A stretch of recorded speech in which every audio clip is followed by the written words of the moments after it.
Hey everybody, it is another beautiful day in Utah, and the wind isn't even hardly blowing right now, but of course if I say that then it'll start blowing again. But I wanted to just show you something that I'm going to grow for the very first time this year. My daughter and one of my surrogate grandsons, they love huckleberry. Now, Brienne loves huckleberry candy, she loves huckleberry jam, she likes huckleberry taffy, she likes huckleberry everything. Tucker, I think he loves huckleberry on his popcorn. I think that that's what we saw when we were up to the National Rodeo Finals with him. So, but huckleberries are not native to Utah except in some of the, like up in the mountainous areas and some different parts of Utah. But I'm going to try and grow them here, and we're going to see. I've been doing a little research. They look a lot like a blueberry, and blueberries, I can't grow blueberries here. The plants will grow for like 2 or 3 years, they'll never produce, and then they die. And I think it might have something to do with the soil. So right now, my huckleberries came like this, and they're in a big, they're moist, and they're in a big package here with most of the soil that they're going to need. I'm going to transplant them into some of these peat pots that you've seen at different times on my videos. And I'm going to do that today because they came yesterday and I think they need to get in something that they're planting. But one of the things that huckleberries have to have is they have to have acidic soil. So how do you make acidic soil? Well, in Utah, in where I live, the way to make acidic soil is to put used coffee grounds around your plants once a week. And the acid in those coffee grounds will seep into the ground and they'll make your soil acidic. And we're going to see if huckleberries will love to live in that. Now, I don't drink coffee. I have a mom that does, I have a son-in-law that do, and they promised me that they'll start saving their coffee grounds for me. So I think this is going to be a good thing. And I'm kind of excited. We'll see how this goes. But I also went and picked up something else today that's going to be a lot of work, and I want to show you that, but just in a few minutes. One of the things I forgot to tell you about this, when you're taking them out and they're not bare rooted, I think what you should probably do, and let me see if I can kind of move this so that you can see that. What I'm going to do is I'm going to just tear these bags right down one of the seams, so that it doesn't hurt, doesn't disturb the roots. Or I can just use these little shears I've got, maybe. I think that those will work really good to just cut that down, that seam, all the way down to where you get to the dirt, maybe a little bit lower. Yep. And then make sure that you keep that root ball just as intact as you can, because you don't want to have those roots disturbed if you can help it. Now, this is going to be just a little bit funky.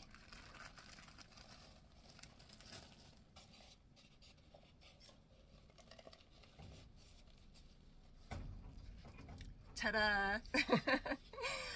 That worked out pretty darn good. I am surprised, if I can say so myself. But see, that root ball just completely fills up that little thing, that little peat pot. It's not little, I think they're 6-inch peat pots, and that's just great. Didn't that work good? Just snickered snot. So I'm going to go ahead, and I've got 5 of these to plant, and so I'm going to get them all planted up, and then I'm going to show you what else I got today.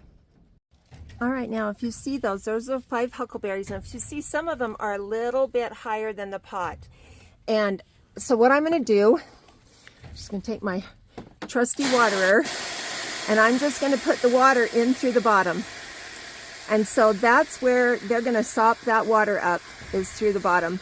And I'll start out by putting quite a bit of water in there, but then I'll notice as I'm going, I'll just figure out how much I need to put in from then on. But I think they're going to work good. They'll only be in those pots for just maybe a week or so, maybe 2. I don't think so, but and then we'll go ahead and we'll get them planted out in the berry patch. So here comes the sun, even though it's 5 o'clock at night.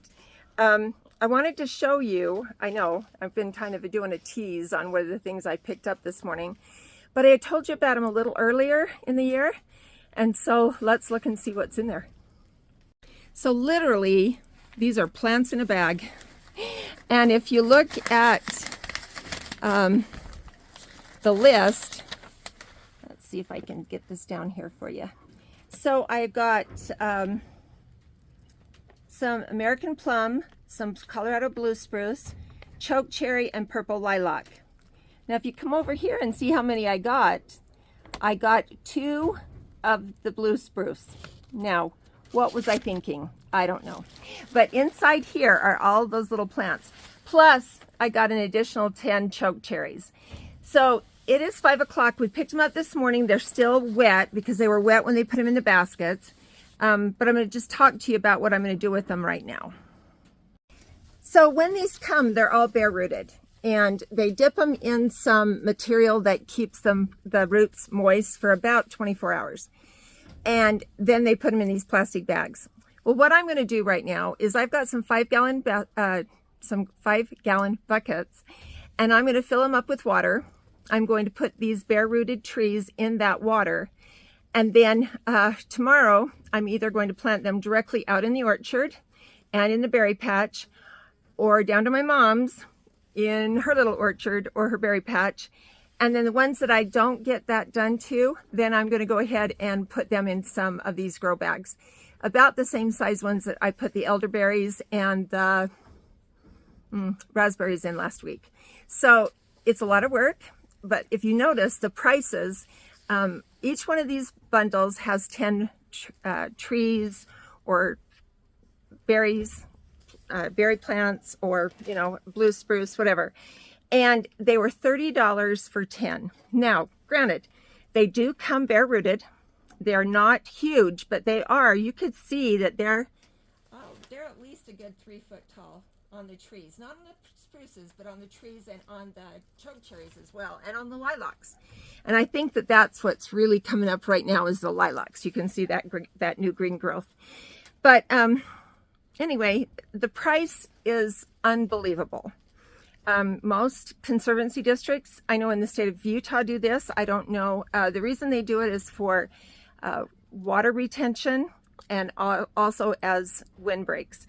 Now that's what I'm going to be using the blue spruces as. I planted about 6 blue spruces a couple of years ago, and I put them up there, and they're going to be a windbreak for my orchard. And I think we're going to go ahead and put at least, probably 5 or 6 more. And then I've got to look and see if I've got some other places that we can go ahead and make a windbreak. Because blue spruces grow really slow, but they are an amazing plant once you get them up. They're beautiful in your yard. They're beautiful as a windbreak. And I'm just kind of looking forward to them. Those I probably, because I've got 20 of them, I think that a lot of those are going to end up being planted in the grow bags until I decide where they're going.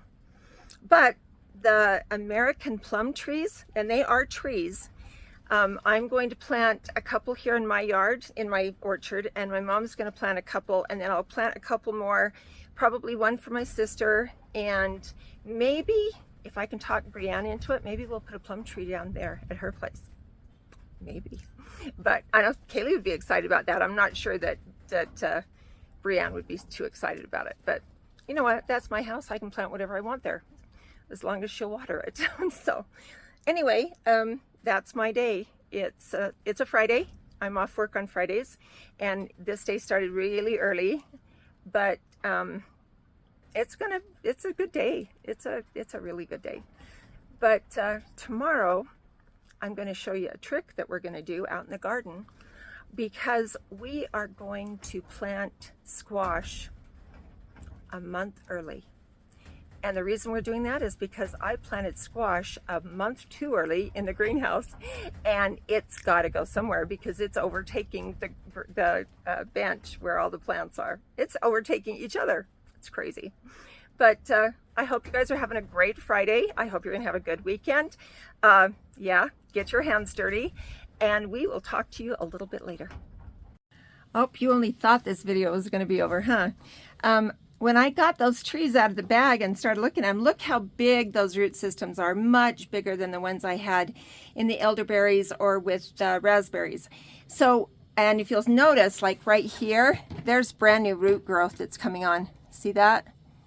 And so these have got to be in a bigger pot. So if you notice that, I got a much bigger pot, one of those feed buckets from my dairy farmers.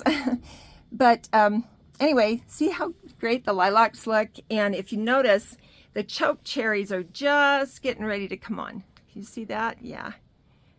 Oh, they're not. Anyway, you can just barely see how they're doing that. So these are the American plum trees, and yeah, they're kind of small. It'll take them a while to grow, but they are a tree. These are choke cherries, these are choke cherries, and these over here are the lilacs. Now, if you look down in here, this is where all those 20, I think, blue spruces are. And if you'll notice, their roots are pretty elaborate, but they're not as big and thick as the ones on these other things I got. So these two will probably go into the 5-gallon bucket together. It's just that I couldn't get these others in there. And if you'll notice, I'm just filling that clear full of water, clear up to probably about here on these plants. Some of these other plants, I'll probably move them up a little bit as the water keeps going. I won't want them to have water clear up in this new growth. But anyway, they are healthy. They were inexpensive. They do the job, and I'm so grateful for our county conservation district. So there it is. We're getting after it.